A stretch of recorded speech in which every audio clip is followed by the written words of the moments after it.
मंत्री निर्मला सीतारमण ने जो इंटरिम बजट पेश किया उसके बारे में बात करेंगे। दोस्तों हम लोग बात करेंगे कि ये बजट किस तरीके से बनता है। साथ ही साथ में दोस्तों आज जो स्टॉक मार्केट में हुआ कि लोगों को बहुत सारे स्पेकुलेशंस थे कि कौन सा मार्केट में किस सेक्टर में क्या होगा, गवर्नमेंट के प्लानिंग्स क्या हैं, कैसे होगा। और जो एक बहुत बुरा हुआ वो हुआ पेटीएम। तो दोस्तों जब आप सुनते थे कि पेटीएम करो, बोलेंगे पेटीएम से डरो। तो दोस्तों ये क्यों जरूरी है। और दोस्तों साथ ही साथ में हम बात करेंगे कि ऐसे कौन कौन से कारण हैं, फैक्टर्स हैं जिसके कारण पेटीएम इतना गिरा, जो कि आज हमने दोस्तों एक ही दिन में 19 से 20% का डाउनफॉल पेटीएम में देखा।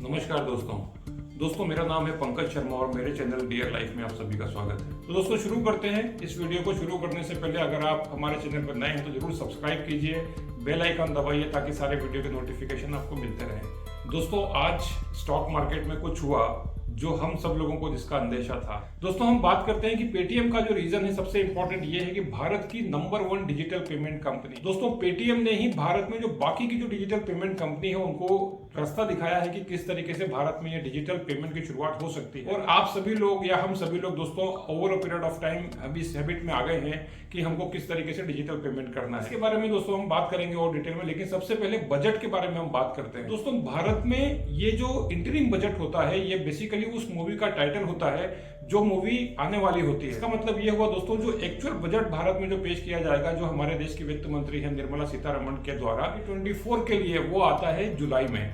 तो दोस्तों वो जो बजट है उससे पहले ये जो इंटरिम बजट है उसमें आपको पता लगता है कि किस सेक्टर में गवर्नमेंट कितना इन्वेस्टमेंट करने वाली है और कहां से गवर्नमेंट के पास में कितना कलेक्शन होने वाला है।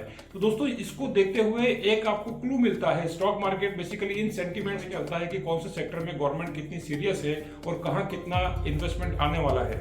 जैसे दोस्तों आज का जो बजट था उसमें सबसे इंपॉर्टेंट चीज ये थी कि कृषि है, जो एग्रीकल्चर है, उसके बारे में गवर्नमेंट और सीरियस होने वाली है। और साथ ही साथ में दोस्तों जो घरेलू उपयोग की जो चीजें हैं उसके बारे में गवर्नमेंट को सब्सिडीज दे सकती है। तो सब्सिडी को देख करके एक बात याद आती है। आज ही मेरे दोस्त ने एक मेरे को एसएमएस भेजा, आपको शायद अच्छा लगेगा। Get subsidy, richer gets rebate, middle class see TV and debates. तो दोस्तों ये हालत हर बार के जो जितने भी जो हमारे यहाँ पर बजट पेश किए जाते हैं उसमें सभी में ये होती है। दोस्तों ये तो हुई बात बजट के बारे में। तो दोस्तों अगर आप मान लो कहीं घूमने जाते हैं, आप किसी पिकनिक स्पॉट पे जाते हैं या आपको अपनी फैमिली के साथ में किसी पे जाना है, तो आप उसके लिए एक बजट बनाते हैं कि भाई वहां पर आपका ट्रेवलिंग कॉस्ट क्या होगा, खाने पीने का क्या होगा, होटल में स्टे क्या होगा।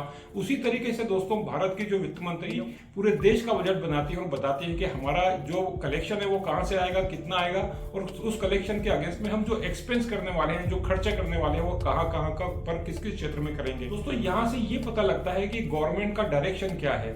जो हमारे यहाँ पर जो घरेलू कंपनियां हैं, जैसे कोल इंडिया हो गई, जितने भी जो गवर्नमेंट सेक्टर की कंपनियां हैं उसमें गवर्नमेंट का क्या दिशा निर्देश है, डिफेंस पे गवर्नमेंट कितना खर्चा करेगी, साथ ही साथ में दोस्तों जो ऑटोमोबाइल इंडस्ट्री है उस पर कितना खर्चा करेगी, और कौन कौन सी ऐसी इंडस्ट्री है जिसमें गवर्नमेंट एक्स्ट्रा रिबेट देने वाली है। हम लोग अभी जान रहे हैं कि जो ईवी, जो इलेक्ट्रॉनिक व्हीकल वाली जो कंपनियां हैं उसमें गवर्नमेंट रिबेट देने का काम कर रही है। दोस्तों जब भी आप पेमेंट करते हैं तो सबसे पहला नाम आपके दिमाग में जो आता है वो है पेटीएम। और जब भी आप पेटीएम करते हैं, अक्सर आपने पेटीएम पे देखा होगा पेटीएम करो। तो दोस्तों अब यहाँ पर बात हो पेटीएम से डरो। क्यों पेटीएम से डरो? क्योंकि दोस्तों भारत की number 1 digital company, the premier digital company of India, जिसके बारे में गवर्नमेंट ने संज्ञान लिया है और बैंक ने उसमें कुछ दोस्तों कमियां पाई हैं। जो रेगुलेटरी रिक्वायरमेंट्स है दोस्तों उसमें कुछ डेफिशिएंसीज हैं, उसको देखते हुए गवर्नमेंट ने उनके ऊपर प्रतिबंध लगाया है।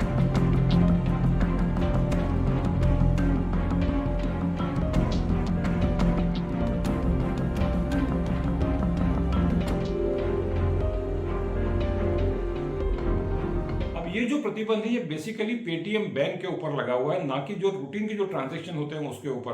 तो दोस्तों इसका इफेक्ट किसके ऊपर पड़ेगा? इसका इफेक्ट उन लोगों के ऊपर पड़ेगा जो पेटीएम को एक बैंक के रूप में यूज करते हैं, जहां पर गवर्नमेंट ने कुछ रेगुलेटरी रिक्वायरमेंट्स पाई हैं और गवर्नमेंट ने ये नहीं बोला है कि आने वाले पूरे समय के लिए बैन लगा है। This may be for a smaller period of time. अब दोस्तों ये जो आज शेयर मार्केट में जो हुआ, स्टॉक मार्केट में, कि पेटीएम का मार्केट खुलते ही हो तो वो 19% दोस्तों के ऊपर खुला है। उसके पेटीएम का जो पूरा का पूरा स्टॉक है वो 19 से 20% गिरा है। ये एक बहुत बड़ी चीज होती है। दोस्तों आपको बता दें कि पेटीएम की लिस्टिंग हुई थी उस समय दोस्तों 30% माइनस में एक्चुअली आया था, और दूसरी बार यहाँ पर दोस्तों सीधे के सीधे 19 से 20% जो है पेटीएम का स्टॉक नीचे गिरा। अब यहाँ पर ये स्टॉक गिरने के पीछे दोस्तों रीजन क्या है उसके बारे में हम बात करते हैं। दोस्तों गवर्नमेंट ऑफ इंडिया की जो संस्था है रिजर्व बैंक ने बहुत से इरेगुलरिटीज पाई हैं, जब ये पाया गया कि पेटीएम बैंक जो है जिसके माध्यम से पेटीएम काम करता है का जो अमाउंट है वो पेटीएम बैंक में रखते हैं, उसके बाद में उससे वो पेमेंट करते हैं या ट्रांजैक्शन करते हैं, तो दोस्तों वहां पर ये पाया गया कि वहां पर बहुत सारी इरेगुलरिटीज हैं। वहां पर जो टोटल जो इनका जो लेखा जोखा है, इनका जो कितना अमाउंट है और कितना अमाउंट लोग खर्चा कर रहे हैं, उसमें दोस्तों बहुत इरेगुलरिटीज पाई गई। तो उसको देखते हुए गवर्नमेंट ने टाइम बिंग इनके ऊपर ये प्रतिबंध लगाया है। अब दोस्तों क्या इसका इफेक्ट लॉन्ग टर्म रहने वाला है? अभी अगर आप देखेंगे तो वास्तव में लगता तो है कि इसका इफेक्ट लॉन्ग टर्म होने वाला है, लेकिन ये जो कंडीशंस हैं गवर्नमेंट हो सकता है कि थोड़े समय के बाद इसको आगे बढ़ा दे। कंपनी के जो मैनेजिंग डायरेक्टर हैं विजय शर्मा, आपने अक्सर उनको देखा होगा कि कभी वो मोदी जी के साथ में फोटो खिंचवाते हैं, कभी अलग अलग जो मिनिस्टर्स हैं उनके साथ में फोटो खिंचवाते हैं। उनका जो एक इंटरेस्ट है वो ना केवल इंडिया में बाकी इंडिया के बाहर भी जो डिजिटल पेमेंट है उसको दोस्तों वो इंप्लीमेंट करना चाहते हैं। और इसके अलावा दोस्तों भारत के अलावा बहुत सारे दूसरे देश हैं जहां पर कि उनका एग्रीमेंट वहां की जो लोकल कंपनीज है उनके साथ में हुआ है। तो दोस्तों अब हम आगे बात करेंगे कि क्या ये इसी तरीके से रहने वाला है, या जो जितने इन्वेस्टर्स हैं जिन लोगों ने पेटीएम में इन्वेस्ट किया है उसके ऊपर इसका क्या इफेक्ट या इम्पैक्ट होने वाला है। दोस्तों अब हम बात करने वाले हैं कि बेसिकली जो पेटीएम का स्टॉक गिरा उसके पीछे मुख्य कारण या रीजंस क्या क्या हैं। दोस्तों ये जो मार्केट है पूरा स्टॉक मार्केट ये सेंटीमेंट्स के बेस पर चलता है। और दोस्तों यहाँ पर अगर आप रिजल्ट देखें तो क्वार्टर ऑन क्वार्टर रिजल्ट जो इनके आए हैं पेटीएम के वो दोस्तों बहुत ही डराने वाले हैं कि इनका जो एक्सपेंस है वो तो कई गुना बढ़ा है, लेकिन इनके पास में जो प्रॉफिट होना चाहिए इनका प्रॉफिट ऑफ मार्जिन है वो दोस्तों बहुत ड्रास्टिकली कम हुआ है। इसीलिए दोस्तों इनके जो क्वार्टरली रिजल्ट्स हैं वो बहुत ही ज्यादा डराने वाले हैं और चौंकाने वाले हैं। अब यहाँ पर दोस्तों जितने भी इन्वेस्टर हैं पेटीएम में अभी में जो उनकी स्थिति है वो तो दोस्तों बहुत डराने वाली है, और ऐसा लगता नहीं है कि ये जो है इस करंट जो पोजीशन है जो सिचुएशन है उससे पेटीएम बहुत जल्दी उबर पाएगा।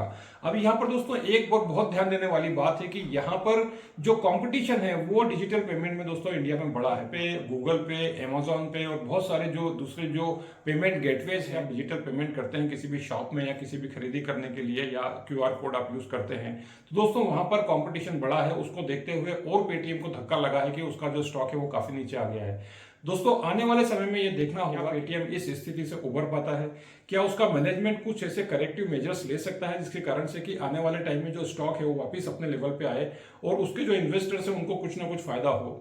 दोस्तों देखते रहिए हमारा channel Dear Life by Pankaj Sharma, और हम आपको इस बारे में अपडेट देते रहेंगे।